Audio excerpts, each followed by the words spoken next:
Hey friends, Mark Holmes here with my buddy Cowboy Joe Boo, and as always, thank you guys for watching, commenting, and subscribing to the Joe Boo Report. I'm still on the road, but I don't mind because it gives me an opportunity to think. In fact, one of the greatest experiences of my life had to be driving across the country, going from NFL market to NFL market. We had to do a photo shoot for United Way, and I had a cameraman and people that we had to get from NFL market to NFL market around training camp a couple years back, and it was just incredible driving, and seeing the sights and sounds of the country and meeting NFL players and fans and stuff all over the place. But be that as it may, I put out a video yesterday about why I think Dak Prescott is the NFL MVP. And I get a lot of blowback because they say, no, it's purely because of Zeke Elliot. Even though I pointed out having a great running attack is not the be-all for winning in the NFL. Saying that the top 10 best NFL seasons, the 2,000-yard club, had only led to one Super Bowl victory.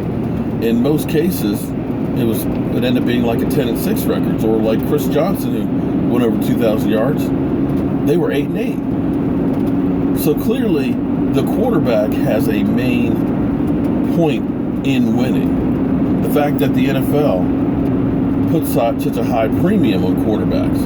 I mean, when was the last time you saw somebody take 3 number 1 picks to move up to take a running back? It doesn't happen. When running backs become free agents, DeMarco Murray got a fat contract for Philadelphia, but that was because Chip Kelly was crazy. And that only lasted for a year. He ended up going to Tennessee. So clearly, the premium on quarterbacks is up here, and running backs is somewhere down in here. But be that as it may, for everybody who's arguing and saying that it's purely because of Zeke Elliott, because with him running the ball behind that offensive line, getting 4.8 yards per attempt, that's what the Dallas Cowboys are getting every time they run the ball, which is unbelievable.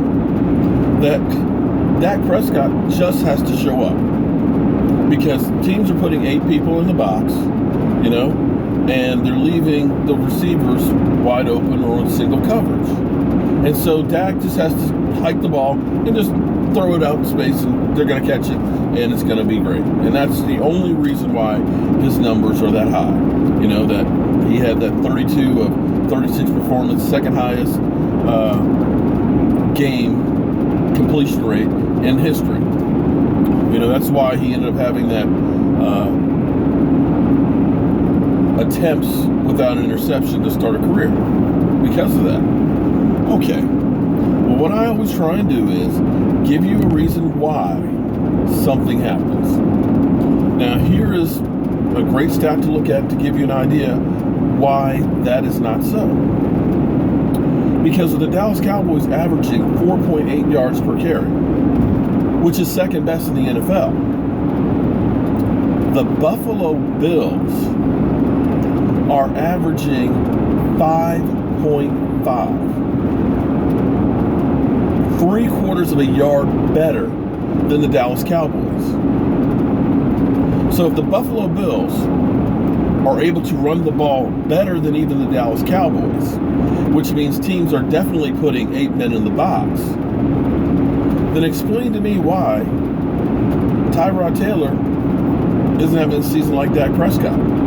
Clearly, he's a veteran to begin with, and he's got a great running game, yet he's only 20th in the NFL in passing. And their passing offense is 31st, and their team is 7-7.